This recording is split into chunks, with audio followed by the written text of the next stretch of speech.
Buenos días, queridos hermanos, ¿cómo están? Qué alegría para nosotros poder estar otra vez con ustedes, y esta vez vamos a comenzar con la primera materia ya de este centro de formación bíblica que estamos haciendo acá en nuestra iglesia. Pensando en esta primera materia, vinieron a mi mente algunas ilustraciones y ejemplos que nos van a ayudar un poco a entender por qué vamos a estudiar esto y por qué empezamos con esta materia, ¿sí? Ahora vamos a avanzar para saber cuál es el título y todo, más allá de que algunos ya lo conocen. Pero imagínense ustedes que van por la calle y se encuentran en un cruce que hay semáforos, y se encuentran con un semáforo que tiene 6 luces, 12, 14 luces. Y se empiezan a prender las luces de todos los colores, ¿no es cierto? No las convencionales que nosotros conocemos. Está la luz verde, la luz roja y amarilla, pero también por ahí hay una luz que es anaranjada o luz violeta, y de diferentes colores. Color bordeaux, verde oscuro, gris, no sé. Qué confusión, ¿no? Para nosotros interpretar, qué hacer, porque no estamos preparados y no interpretamos, no entendemos qué hacer con un semáforo que tenga más de 3 luces, más de 3 colores, ¿no es cierto? Eso sería una confusión, que cada uno tenga su propio set de luces y punto de vista, ¿no? Pero lo mismo pasa cuando nosotros fallamos en interpretar la escritura y también entender la voluntad de Dios a través de lo que nos ha revelado. El tema de la primera materia que vamos a estudiar juntos es la Biblia.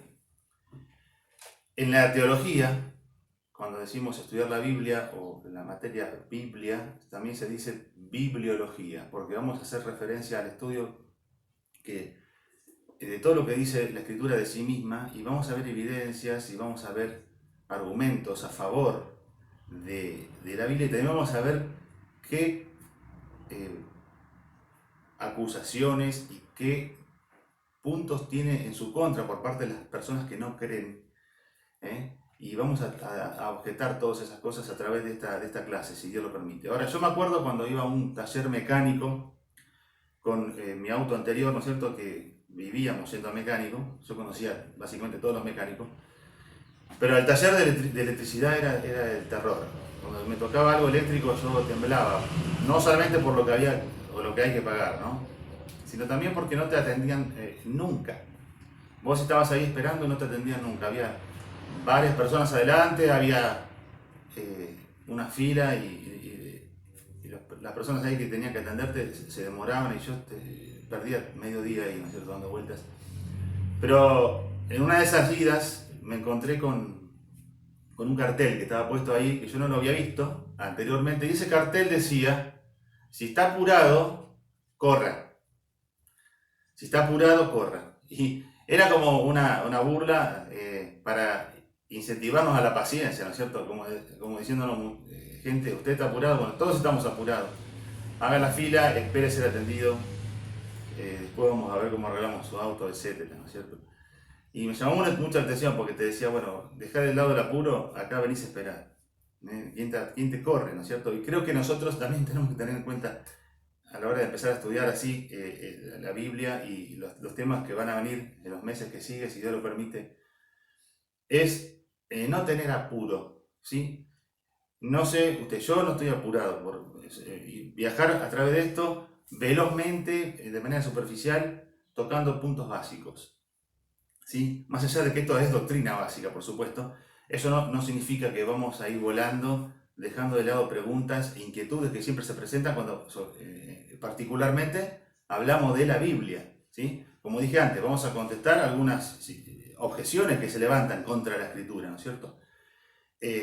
Entonces, es importante empezar esta materia como la primera, porque es la base de consulta, es la base de registro y de revelación de la cual vamos a sacar todas las demás. Entonces, no está puesto arbitrariamente primero esta materia, está a propósito.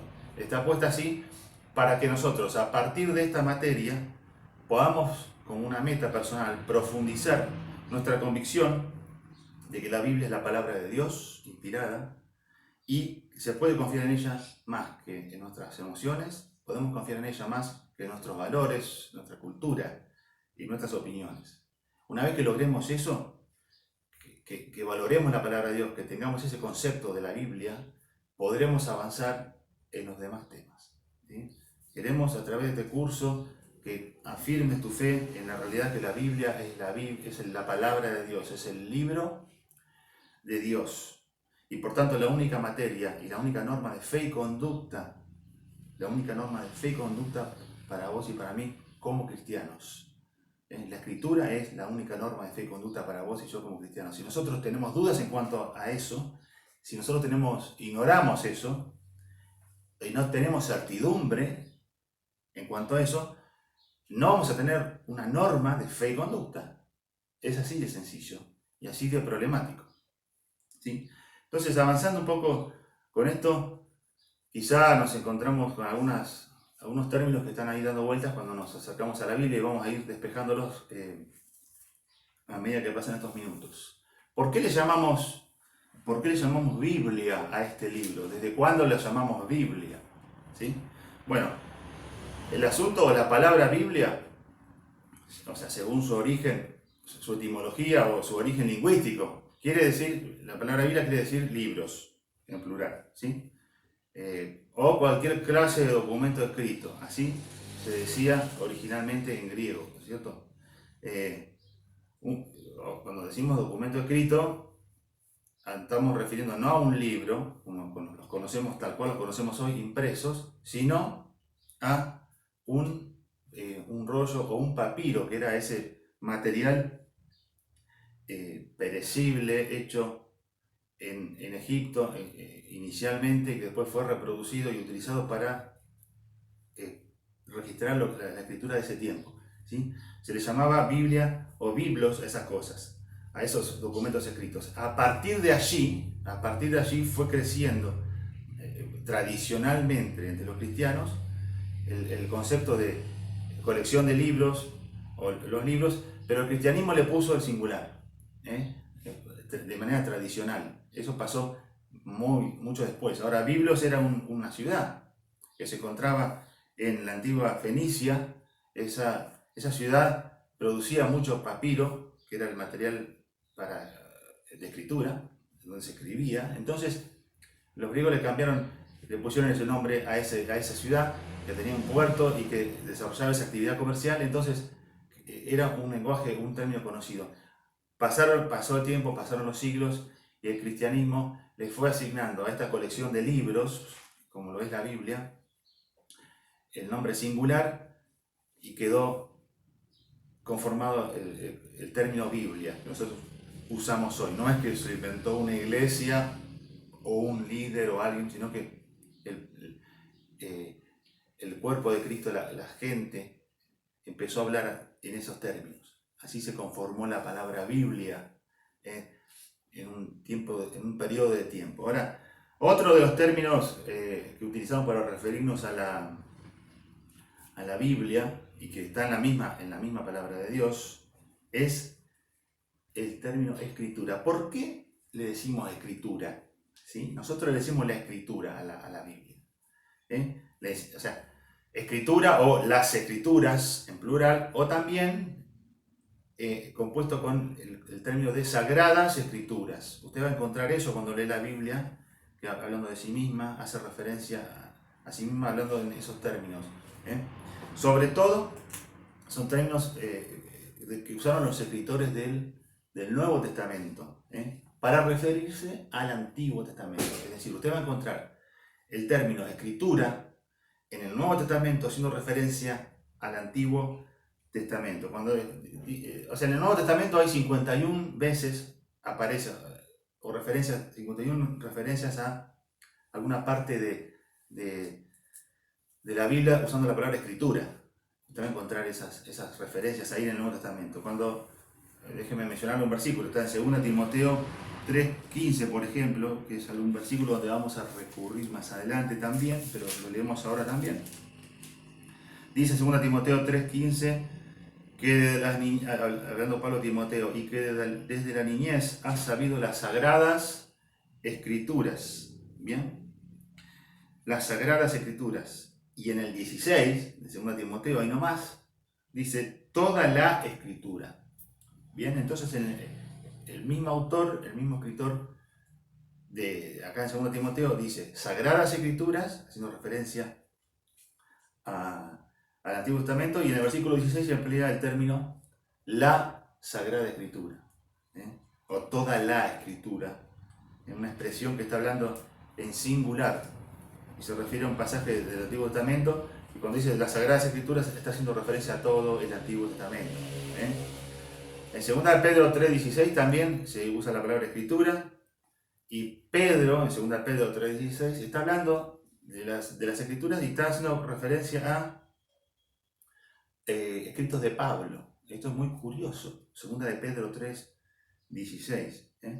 También en los evangelios está esa palabra escritura para hacer referencia al Antiguo Testamento o a la ley de Moisés, etc. Eso lo vamos a encontrar, por ejemplo, vamos a leer un versículo en Lucas 4:21, que dice: y comenzó a decirles, es Jesús el que está hablando acá, cuando leyó el rollo de Isaías, y dice: hoy se ha cumplido esta escritura delante de vosotros, delante de ustedes. Jesús leyó un pasaje de Isaías que hacía referencia proféticamente a él mismo, en la sinagoga lo leyó, y dice: hoy se cumplió la escritura, o esta escritura delante de ustedes. Entonces es una referencia a Isaías, es la palabra de Dios inspirada. Entonces el concepto de escritura está vigente, y tenemos que familiarizarnos con él cuando hablamos de la escritura. ¿Bien? También hay otro término que se usa mucho, no tanto como escritura o como Biblia, pero está presente, que es testamento. Nosotros hacemos referencia a la división que tiene la Biblia entre Antiguo y Nuevo Testamento.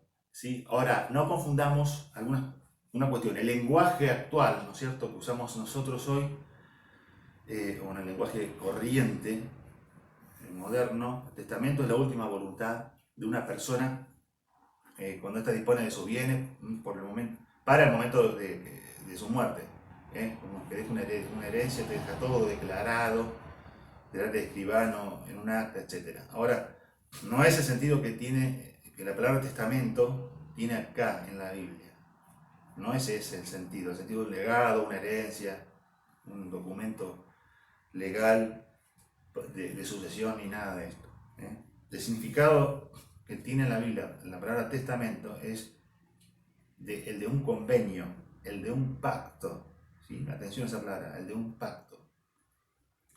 O sea, sería más apropiado decirle antiguo pacto y nuevo pacto. Así se tendría más cercanía con el formato bíblico de referencia hacia la palabra testamento. Es antiguo pacto y nuevo pacto. La idea de un pacto se remonta a la antigüedad, a los inicios de la relación de Dios con el hombre. Hablamos de la relación de Dios con Abraham mismo. Dios hizo un pacto con Abraham, es el pacto abrámico. Desde ahí Dios se colocó en una relación especial con el hombre, en cuanto a la revelación del mismo hacia ellos y de los deberes del hombre. A través de los pactos, Dios se relacionó con las personas que le conocían y creían en él. ¿Sí? Entonces ahí tiene más sentido. Ahora, ¿y por qué decimos antiguo pacto y nuevo pacto? Bueno, el Antiguo Testamento narra la historia de cómo aquella relación especial de Dios con su pueblo funcionó, ¿sí? En la historia los judíos tenían ese pacto con Dios, pero también preveían y esperaban un nuevo pacto. Ellos ponían su esperanza en eso. Eso está en Jeremías 31 al 34. Ahí está la promesa y está profetizado, el profeta anticipa la llegada de un nuevo pacto en el futuro, con condiciones sobrenaturales, condiciones innovadoras, reveladoras. Y se denominaba eso el nuevo pacto. Entonces, ese nuevo pacto, después, con la revelación en la persona y la obra de Jesucristo, cobró otra dimensión. Y es lo que tenemos hoy, cuando Jesús hace referencia, él mismo, recordemos, esta copa es el nuevo pacto en mi sangre. Estoy citando 1 Corintios 11:25, cuando hace referencia a ese evento de la Cena del Señor, cuando Jesús declara textualmente los símbolos de esta ordenanza y de este memorial sagrado que él instituyó, y ahí él hace una declaración con respecto al nuevo pacto en mi sangre. También hay referencias al nuevo pacto en Hebreos 8:13 y en 2 Corintios 3:6. Eso está en el apunte que, si Dios quiere, ustedes pueden acceder a través de la inscripción que hemos dejado en nuestra página y todas las instrucciones que hemos dejado a través de nuestras redes. Ahora tenemos pacto para hacer referencia al testamento. O sea, el Antiguo Testamento, el Nuevo Testamento no es una cosa arbitraria que se nos ocurre decir a nosotros para sonar anticuado, sino que viene de la misma revelación escritural. Es una palabra que se utilizaba y tiene referencia al trato de Dios con el hombre, antiguo y nuevo pacto. Es un tema en sí mismo ese para ser estudiado, no vamos a avanzar más en eso ahora, pero es una terminología, una palabra que da vueltas ahí y que a veces no sabemos por qué le llaman así. Bueno, ahí tenemos un poco una noción. Y por último, en este sentido de los términos que dan vueltas alrededor de la Biblia, de cómo la llamamos y cómo la describimos, está la palabra de Dios. Palabra de Dios, este es el más común, es el más popular, cuando hacemos referencia a la Biblia, ¿cómo qué? Como la palabra de Dios. Es un término usado indistintamente para hablar del Antiguo Testamento o del Antiguo Pacto y para hablar del Nuevo Pacto o del Nuevo Testamento. No importa cuándo vos lo leas, cuando se hace referencia a la palabra de Dios, se está hablando de la escritura toda, ¿sí?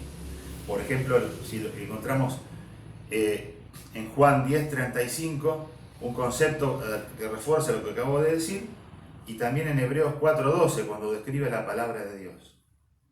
Estos términos son familia, cuando hacemos referencia a la Biblia, ¿sí? La palabra Biblia, escritura, testamento o palabra de Dios. Vos lo podés usar, todos significan y apuntan prácticamente a lo mismo, que es la palabra de Dios. Ahora, cuando vos, avanzando un poquito, cuando nosotros conversamos con otras personas, quizás que no tienen a Cristo o no conocen a Dios, de nuestra relación con Dios, nuestra relación con la Biblia específicamente, hay muchos cuestionamientos que se nos pueden hacer generalmente.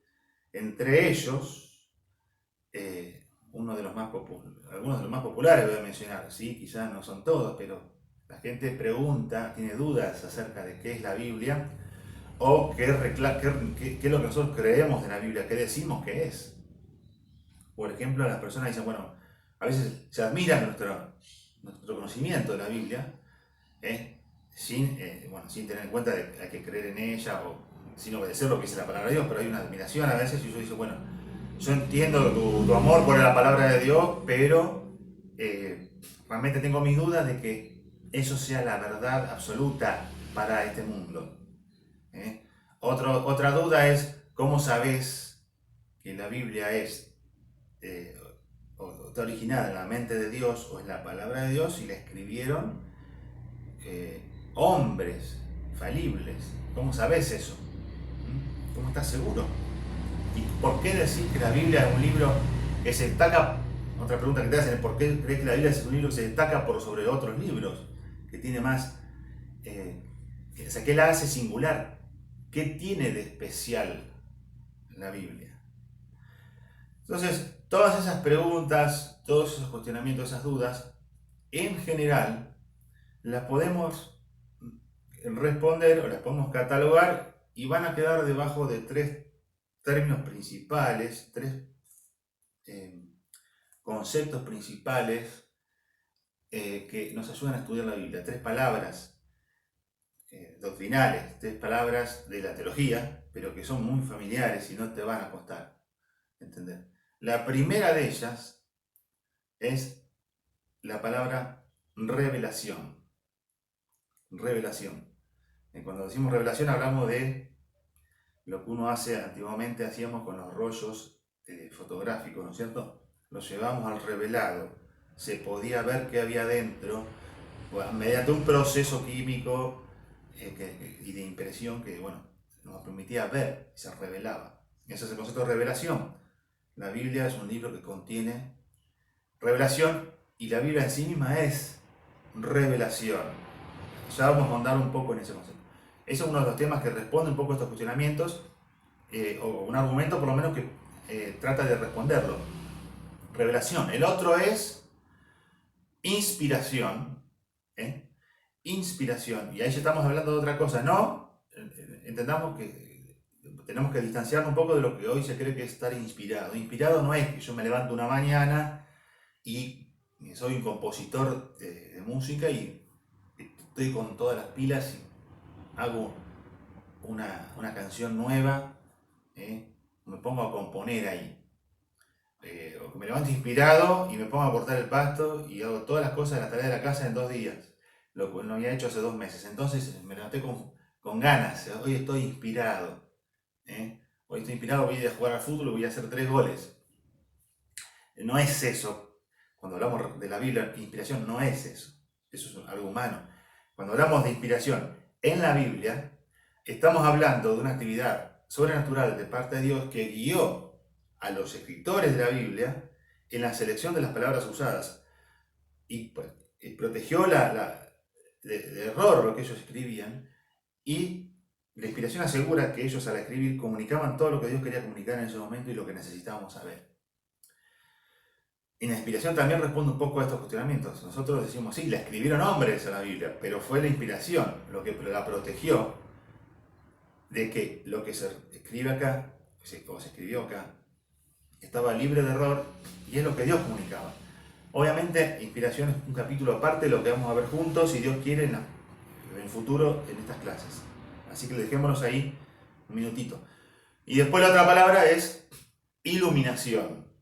Iluminación. Iluminación, ojo, tampoco es parecido a lo que mencionamos anteriormente, ¿viste? Un iluminado, o una capacidad humana que algunos tienen para responder cosas, para desarrollar actividades científicas o laborales o profesionales.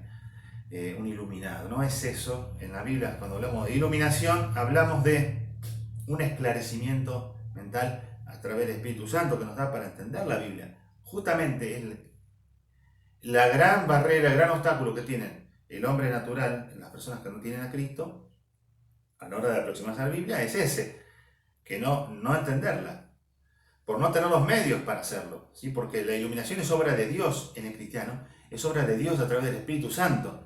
En nuestras vidas, cuando estamos en contacto con la Biblia, Dios nos muestra, nos marca las cosas y nos da un entendimiento. Así que esas tres palabras están ahí como un abanico donde podemos responder diferentes argumentaciones, cuestionamientos, dudas y certidumbres que pueden surgir a través del acercamiento a la Biblia. Ahora, vamos a retroceder un minuto para atrás y vamos a empezar con revelación. Dijimos que hay tres palabras importantes, repetimos, que vamos a ver sus definiciones y sus implicaciones. En este capítulo, o en esta clase de hoy, vamos a hacer hincapié mayormente en la palabra revelación. ¿Sí? No la queremos dejar de lado porque después ya no la vamos a tocar más. Después nos vamos a zambullir de lleno en inspiración, más adelante, y también en lo que es iluminación. Antes de que te impacientes, quiero decirte una cosa. Cuando nosotros estudiamos la Biblia, a diferencia de algunas otras doctrinas, porque está la doctrina de los eventos futuros, está la enseñanza sobre el Espíritu Santo mismo, está la doctrina o la teología, también enseña acerca del pecado, qué es el pecado, y qué es el hombre, según la palabra de Dios. Hay un montón de temas. En particular, cuando hablamos de la Biblia, nosotros, por eso te pedía paciencia, queremos zambullirnos de lleno y experimentar la pasión y la devoción que queremos que produzca esto en nuestras vidas. Nosotros queremos vibrar con la palabra de Dios como cristianos. Y si no estamos experimentando una comunión íntima con Dios y nos cuesta entender la Biblia porque no hemos madurado espiritualmente, no hemos crecido, nos sentimos impacientes porque decimos, bueno, a través de esta materia yo quiero tener convicción de que esta es la palabra de Dios, que eso transforme mi vida, que se encienda un fuego en mi ser y todas esas cosas. Obviamente, en la segunda parte de este estudio vamos a llegar a eso, porque está la parte devocional, está la parte de la parte espiritual de la comunión íntima, de la Biblia como instrumento a través del cual Dios me habla.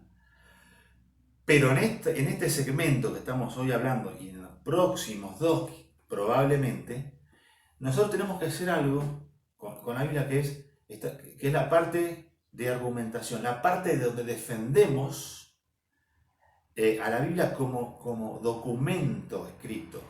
Porque al ser la Biblia un documento escrito y que contiene la base de todas las otras doctrinas, porque vamos a sacar de acá la enseñanza, nosotros vamos a hacer una fuerte defensa. Por eso el cartel que estaba al principio en el taller mecánico, que utilicé el concepto, ¿no? Si está apurado, corra. Nosotros no vamos a correr, porque necesitamos hacer una defensa de este libro, que hoy está siendo atacado, sí, pero yo pienso que ya ignorado y no es tenido en cuenta muchas veces en los mismos círculos cristianos, por la importancia que se le da. Entonces, vamos a levantar en alto, vamos a defenderlo contra las principales críticas y vamos a dar evidencia documental, evidencia bibliográfica, evidencia interna, evidencia externa de por qué este libro es único y se le debe más respeto del que se le está dando. Y a partir de eso, después, vamos a tener un profesor que nos va a ayudar a aproximarnos a la Biblia como un instrumento, bueno, como un devocional, como estudio, cómo interpretar un poco la Biblia. Y vamos a tener algunos consejos para vos y darte algunos ejercicios opcionales que podés hacer, ¿sí? Entonces no te apures, no te impacientes y presta atención, porque vamos a decir cosas que son robustas y son la base, que van a defender este libro que hoy está siendo atacado o que no es tenido en cuenta o se lo pone a la altura de cualquier cosa, a la misma autoridad, a eso me refiero. Entonces nosotros vamos a decir por qué no está a la misma autoridad o a la misma altura o menos que otras cosas en la Biblia, y es mucho más importante y es única. Eso es información que vos vas a tener que escuchar, tomar nota y aprender, y después sí la parte, por supuesto, de la práctica, de la aplicación. Así que no te impacientes y si estás apurado salí a correr ahí en el patio, no sé, pero acá nosotros vamos a tomarnos nuestro tiempo. ¿Quedó claro? Revelación. Cuando hablamos de revelación estamos hablando en cuanto a la actividad de cuando Dios nos dejó este libro, ¿no? Estamos hablando de, o significa, esto está en el apunte, revelación significa que Dios, lo voy a leer, ha escogido revelarnos su naturaleza y su voluntad a través de la Biblia, su naturaleza, o sea, lo que Él es, y su voluntad, es decir, lo que Él quiere hacer, su programa, que Dios nos ha revelado eso en la Biblia. La Biblia fue escrita para que Dios pueda mostrarnos, manifestarnos, expresarnos lo que Él desea que nosotros seamos y cómo es Él. Eso está en la Biblia, eso es revelación. Porque si Él no lo hacía, nosotros no nos íbamos a enterar nunca. Una comprensión de Dios puede venir únicamente de su propia decisión de revelarse a nosotros. ¿Qué estamos diciendo con eso?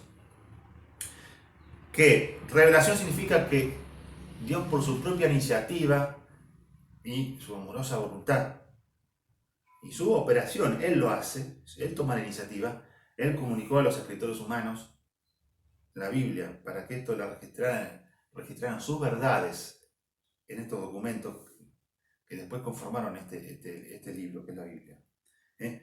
Y decimos que es revelación esencialmente porque lo que Dios comunica y comunicó estaba fuera del alcance del hombre, estaba fuera de nuestro alcance, no lo íbamos a conocer nunca. Eso es revelación. ¿Sí?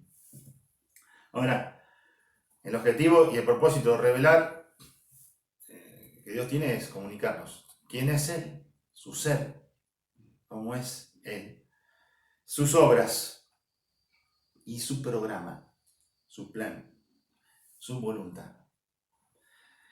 Hay dos divisiones principales cuando hablamos de revelación y nos aproximamos al estudio de la doctrina y la teología. Hay dos divisiones principales en cuanto a la revelación. Está la revelación general y la revelación especial.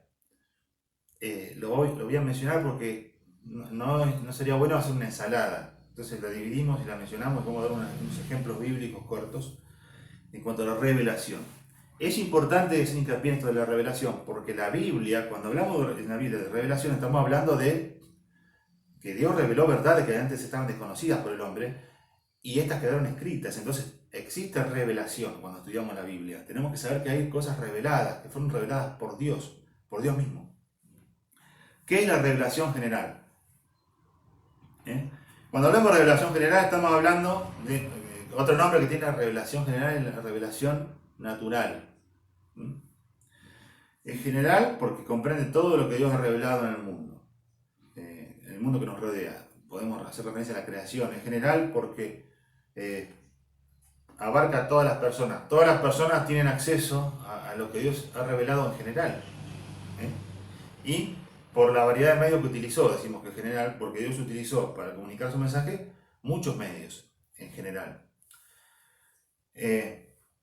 Fíjense, por ejemplo, un pasaje que está en Romanos, vamos a ir a Romanos 1:18, y vamos a encontrarnos con un pasaje ahí que habla de esto de la revelación general.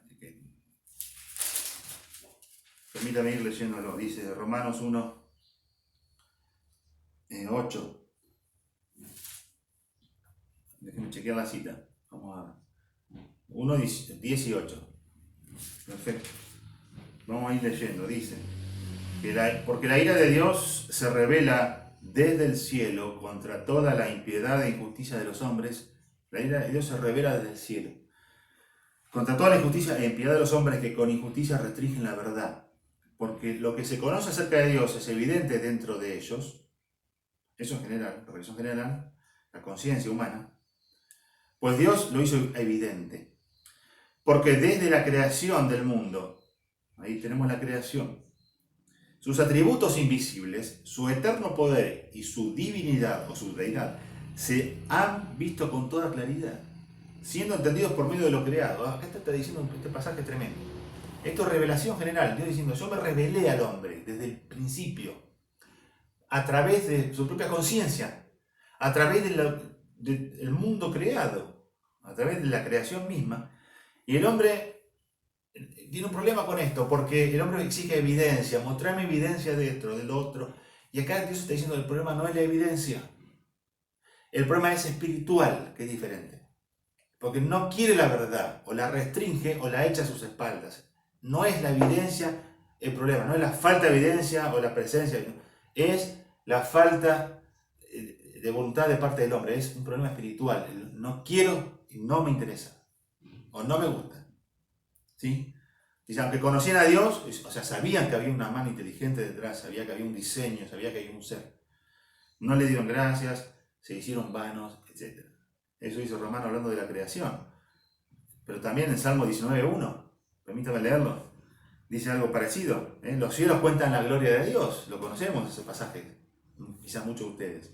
El firmamento proclama la obra de sus manos, un día comparte a otro día la noticia, una noche a la otra lo hace saber, sin palabras, sin lenguaje, sin una voz perceptible, por toda la tierra resuena su eco. Sus palabras llegan hasta los confines del mundo, por toda la tierra. La creación, lo que Dios ha hecho, es un testimonio de Él mismo. Eso es revelación general. Eso no significa que el universo creado, revele todos los detalles de lo que Dios es, revele todos los detalles del carácter del eterno de Dios, pero sí revela como mínimo que existe un ser viviente, eterno, poderoso, sabio, inteligente que creó el universo. Eso es una revelación general, está al acceso de todos. El diseño de la creación también es un aspecto de la revelación, porque o sea, el propósito, el orden que rige en el universo, en la creación, el diseño que observamos en el mundo, en los seres vivos, en la biología, exige que haya un diseñador. O sea, es muy difícil de rebatir eso. El hombre mismo, o sea, sus varias facetas naturales del hombre, ¿no es cierto? Todas ellas juntas exigen alguna explicación en cuanto a nuestro origen como seres humanos. ¿Eh? Y hablan a favor de la existencia de un ser moral, porque nosotros lo somos seres morales, somos seres con intelecto, emoción y voluntad.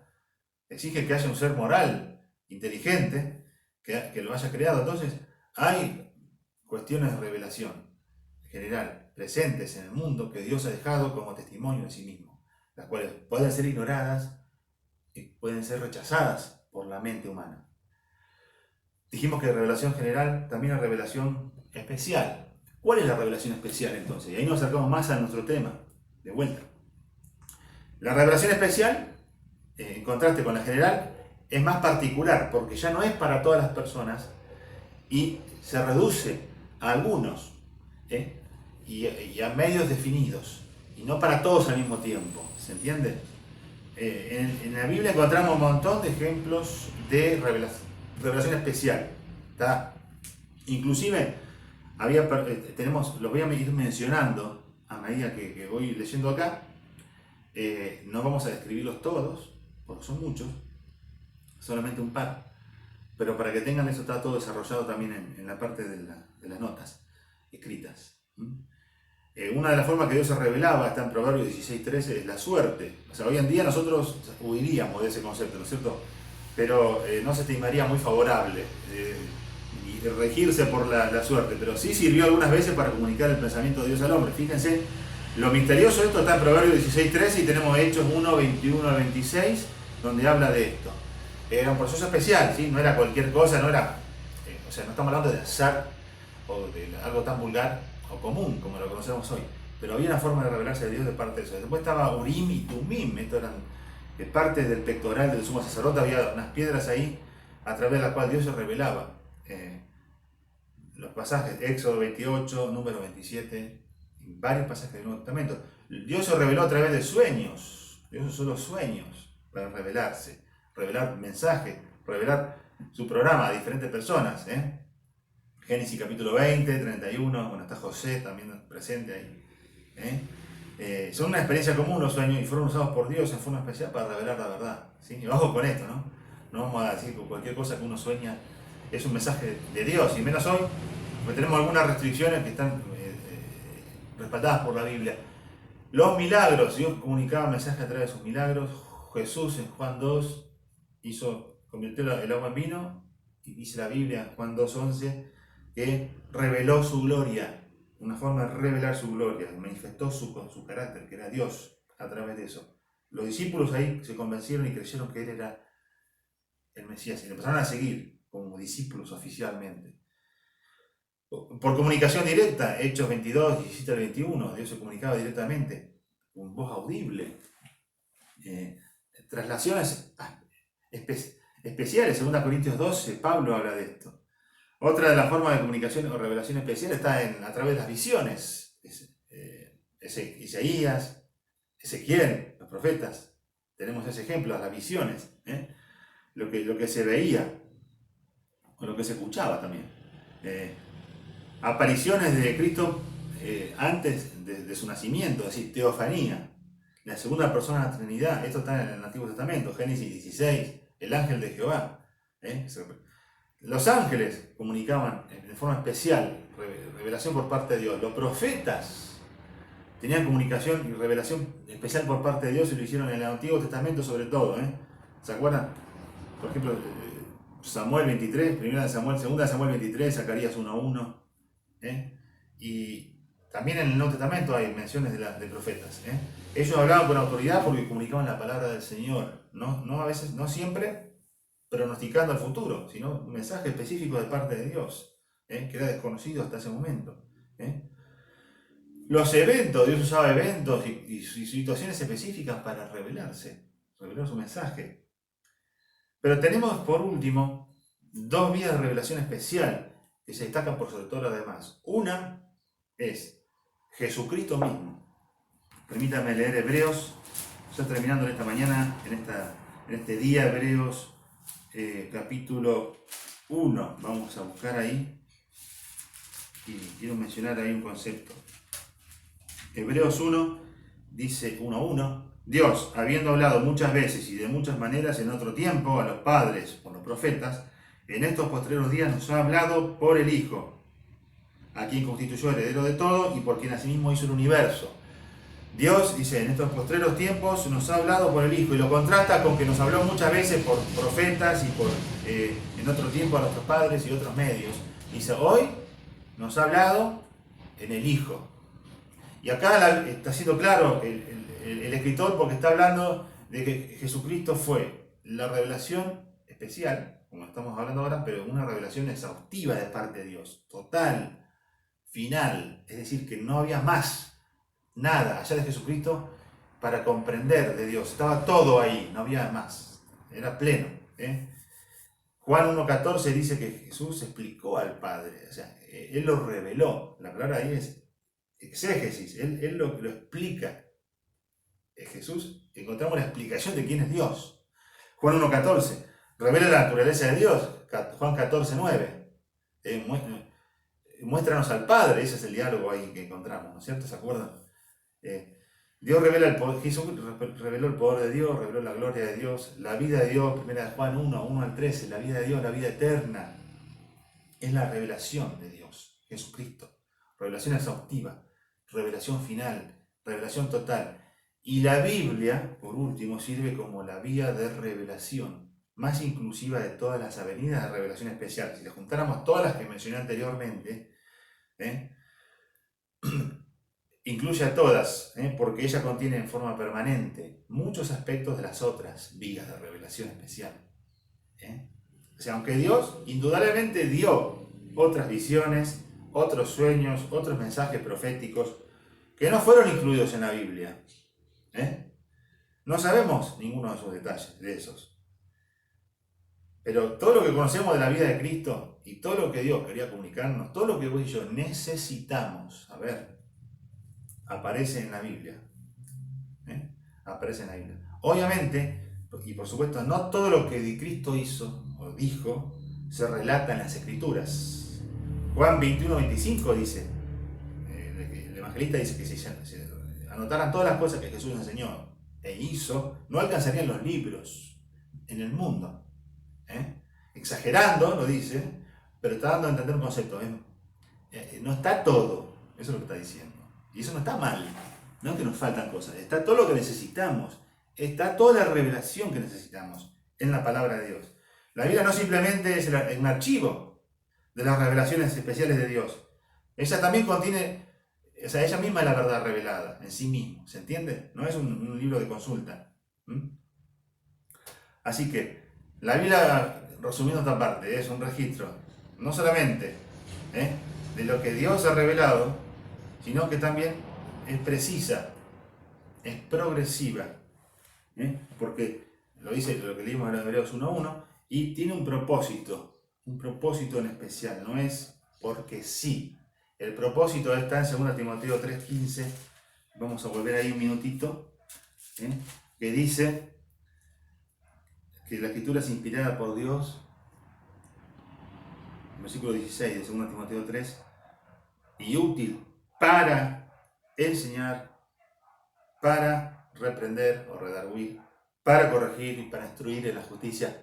Tiene un propósito, a fin de que el hombre de Dios, el versículo 17, o sea, el cristiano, el Hijo de Dios, esté enteramente preparado para toda buena obra. ¿Ves? Este estudio de la Biblia, que nos habla de conceptos que ahora no podemos tocar ni ver, que nos parecen un poco lejanos, quizá, tiene una finalidad, que vos y yo nos preparemos para servir mejor, estemos enteramente preparados para hacer cosas buenas, para toda buena obra, estemos equipados. Entonces esto te equipa, vos tenés que prestar atención, tenés que esforzarte. Es un gran desafío el que tenemos en este día, ¿sí? Cuando hablamos de inspiración y de iluminación, que decíamos recién, ¿se acuerdan?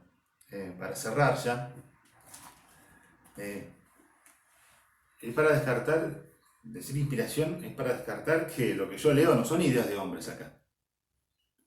No son ideas humanas. Nadie se lo creyó, se lo inventó esto. Se lo puede tomar o dejar, si fuera alguna idea humana. Yo tengo mi punto de vista, vos tenés el tuyo, cada uno a su casa. Pero la Biblia no es un punto de vista. El reclamo que hace la Biblia acerca de sí misma es que la verdad es la verdad objetiva. Es que la verdad absoluta de parte de Dios. Y esto es incómodo de decir. Y esto es incómodo para escuchar también, para muchas personas. Pero no por ello hay que diluirlo. Y la inspiración nos garantiza eso. Cuando hablamos de inspiración decimos eso. Y cuando hablamos de iluminación, hablamos de lo que pasó con los discípulos de Maús que caminaban después de la resurrección. Y Jesús se les acerca y no lo conocen.